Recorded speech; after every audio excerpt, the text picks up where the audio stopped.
Malam Bang menanggapi Ya, semalam menang pra peradilan kemarin. ya.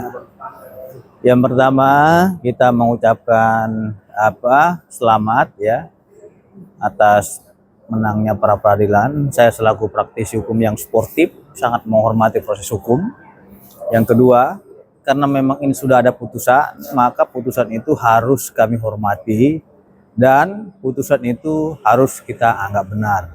Akan tetapi dengan adanya putusan pra peradilan ini akan menjadi bahan koreksi ataupun catatan bagi penyidik untuk memperbaiki proses administrasi yang selama ini telah dilakukan. Artinya apa?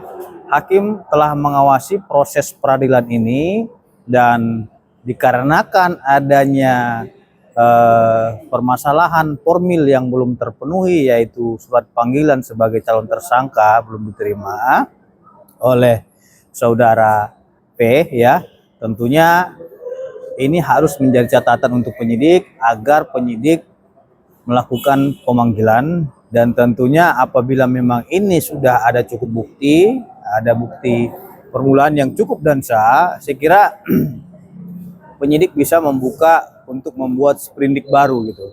Nah, akan tetapi kalau memang penyidik ragu-ragu dan tidak ada alat bukti yang cukup dalam hal mentersangkakan saudara P ini, saya kira ini tolong dipertimbangkan untuk dihentikan, karena kita juga tidak mau perkara ini perkara uji coba gitu loh. Artinya kekonsistenan daripada penyidik ini yang dipertaruhkan di sini.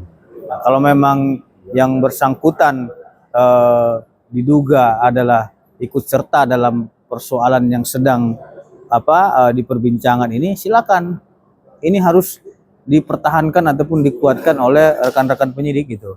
Akan tetapi kalau memang yang bersangkutan itu tidak ditemukan bukti keterlibatannya, mohon ini agar dipertimbangkan untuk dihentikan saja, agar tidak menguras energi kita semua masyarakat Indonesia. Dua opsi itu yang saya berikan. Tapi melihat abang sendiri yang mungkin selalu kontra gitu ya. Ya. Akhirnya pro juga terhadap PG atau gimana? Saya tidak ada pro sana sini. Saya pro kepada keadilan. Ya. Kenapa saya pro? Saya patuh terhadap putusan. Gitu loh. Sepanjang tidak ada putusan yang membahas terkait tersebut, itu masih debatable. Tapi ketika memang ada putusan yang berkaitan dengan syarat formilnya itu, ya saya hormati. Gitu, bukan berarti saya menghormati pengadilan, saya menghormati ataupun mendukung salah satu pihak, tidak. Gitu. Saya selaku praktisi hukum di sini, saya mendukung keadilan. Nah, perlu diketahui terkait dengan pra peradilan itu yang dibahas terkait dengan syarat formilnya. Apakah sah atau tidaknya penetapan tersangkanya gitu loh. Apakah sah tidaknya penahanan, penyitaan, penggeledahan dan lain-lain. Itu tidak menyangkut pokok perkara. Jadi jangan juga kita terlalu beroforia karena memang syarat formilnya itu belum terpenuhi, karena dahulunya itu belum dikirim surat panggilan kepada saudara P ini, sehingga itu syarat formilnya tidak terpenuhi dan dinyatakan tidak sah oleh Hakim Tunggal Eman Sulaiman tadi gitu loh. Nah, tentunya ingat, putusan pra peradilan ini tidak menggugurkan proses pidana, tidak. Adanya putusan ini tidak menghentikan perkara pidana, tidak. Dia itu hanya memberikan catatan kesalahan prosedurnya di mana, yaitu tidak ada panggilan, contohnya tidak adanya surat penyitaan. Nah, itu yang dibahas. Bukan yang dibahas itu terkait dengan pokok perkaranya. Kalau pokok perkara itu nanti di pokok perkara. Gitu loh, Mas. Berarti ada peluang kembali PG untuk ditangkap lagi, Bang? Atau gimana? Kalau pra peradilan itu hal yang biasa. Kalaupun seumpamanya kita menang ya, tapi penyidik menemukan bukti permulaan itu yang cukup, ya penyidik bisa menindaklanjuti ini lagi, membuka lagi, memanggil. Itu nggak ada larangan. Dan sprindik baru itu sudah jelas juga diatur dalam pasal 109 ayat 1 KUHP. Gitu loh. Jadi artinya jangan kita kira memang putusan pra peradilan dikabulkan tiba-tiba dinyatakan tidak bersalah, tidak. Pra peradilan itu membahas terkait dengan syarat formil, bukan terkait dengan pokok perkara. apabila kita membahas terkait dengan pokok perkara di pra peradilan otomatis ditolak. Karena itu bukan kaitannya terkait pokok perkara di situ, tapi tata cara penanganan, prosedur penyelidikan dan penyidikan. Gitu, yang sesuai dengan ketentuan peraturan perundang-undangan dan peraturan Kepala Kepolisian Republik Indonesia. Jadi ini harus dipahami dulu, harus dibedakan pra peradilan dengan peradilan pokok perkara. Kalau pra peradilan itu terkait dengan substansinya masalah formil, kalau dengan pokok perkara itu substansinya mengenai materialnya. Nah, jadi kita belum tahu nih di antara 3 yang DPO ini sebenarnya pelaku ini siapa. Itu nanti akan mengungkap penyidik. Dan akan kita serahkan kepada kepolisian. Kalau memang tidak ditemukan cukup bukti terkait dengan permasalahan tersebut, ya konsekuensi hukumnya yaitu SP3 atau dihentikan. Gitu loh. Sepanjang nanti ada bukti baru, ya bukti permulaan yang cukup terkait dengan keterlibatan para DPO-DPO yang disebutkan sesuai dengan putusan pengadilan, ya saya kira itu bisa dibuka kembali dengan sprindik baru. Seperti itu. Tapi prediksi Abang berarti SP3 atau mungkin apa yang dilakukan Polda ke depannya kira-kira Bang? Kalau prediksi kita nggak bisa memprediksi proses hukum yang sedang berjalan. Nah, kalau memang tidak cukup bukti, ya cukup bukti ini sesuai dengan pasal 184 itu ada 5. Yang pertama keterangan saksi, keterangan ahli, ya keterangan terdakwa, surat dan petunjuk.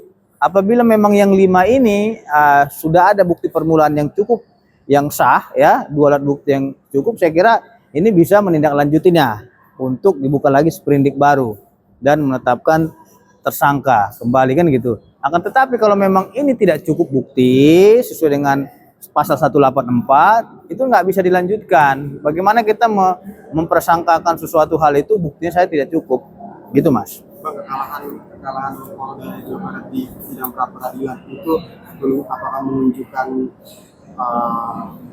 diri Polda yang sesungguhnya yang banyak atau gimana? Ini yang menjadi persoalan. Saya kira ini rekan-rekan adik-adik Bayangkara Muda terbawa suasana mungkin dahulunya, ya terbawa arus daripada opini masyarakat sehingga ada kelupaan ataupun kealpaan terkait dengan manajemen penyidikan tadi, terkait dengan proses pemanggilan kan gitu.